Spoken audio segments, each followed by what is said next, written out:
Are you really sure of what you're saying? Are you saying Chiamaka stole your father's money? Yes, Mama. I am very sure. I saw it myself. When she confided in her mother, Ogechi reported it to Okekechukwu. This revelation planted doubt in his mind, leading him to confront Chiamaka. What did you go to do in my hut last night?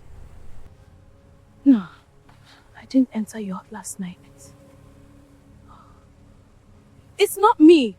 The only person I saw entering there was Amara. Yet, Chiamaka denied everything. Even as suspicion began to shift, her hatred toward Amara only grew stronger. She was not finished. You think you can come and marry my husband? Don't worry, you will see I will send you back to where you belong.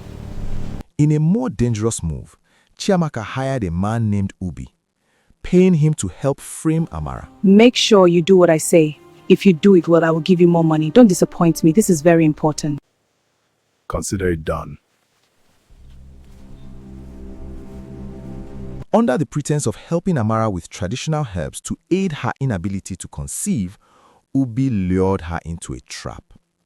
The encounter was staged in such a way that it appeared as though Amara had been involved in an immoral act with him. Let me help you. My father was a great herbalist. There are leaves that can make you conceive. I can get you. Trust me. If you want to see how this story unfolds, comment next for the next episode. Don't forget to follow and subscribe for more interesting stories.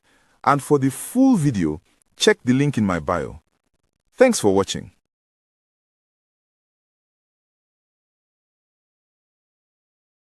Soon after, Ubi began spreading the story publicly, claiming that he had been secretly involved with Amara for a long time. He even boasted about it, making the story weight and making it believable to outsiders.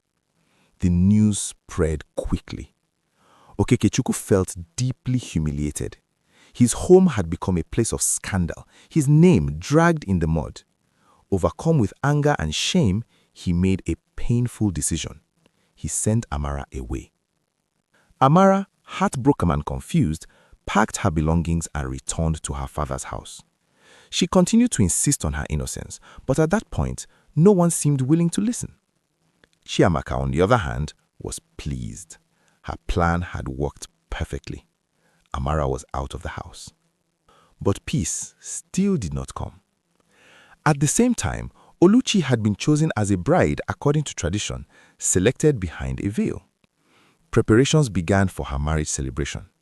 Okekechukwu and the family gathered goods, fowls, goats, and other items needed for the celebration at the in-laws' house. However, Chiamaka's bitterness extended beyond Amara.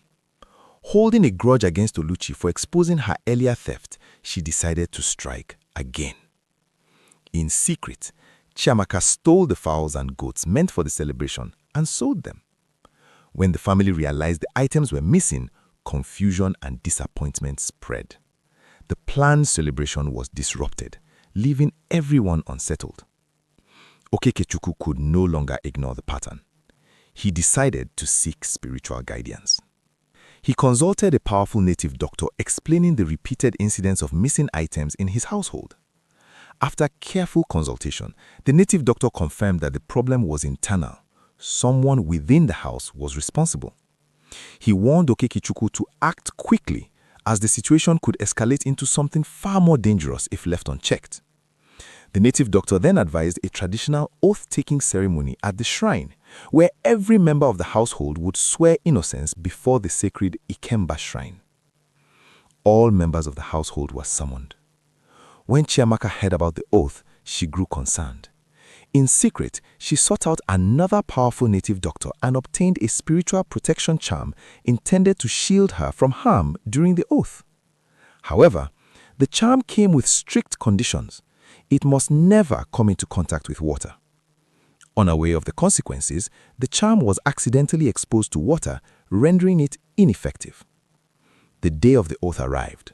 One by one, members of the household stepped forward and swore before the shrine. When it was Chiamaka's turn, she stepped forward with confidence, believing she was protected. But as she began to swear, something unexpected happened. She was suddenly struck down. Shock spread across the gathering as it became clear that the shrine had exposed her truth. The condition pronounced was severe. She would suffer illness for a period of 6 months, unable to move freely as a consequence of her actions. After that, she might recover, but the lesson would remain with her forever. At that moment, Chiamaka could no longer hide. She began to confess. She admitted to stealing Okekechukwu's money and framing Amara by placing it in her bag.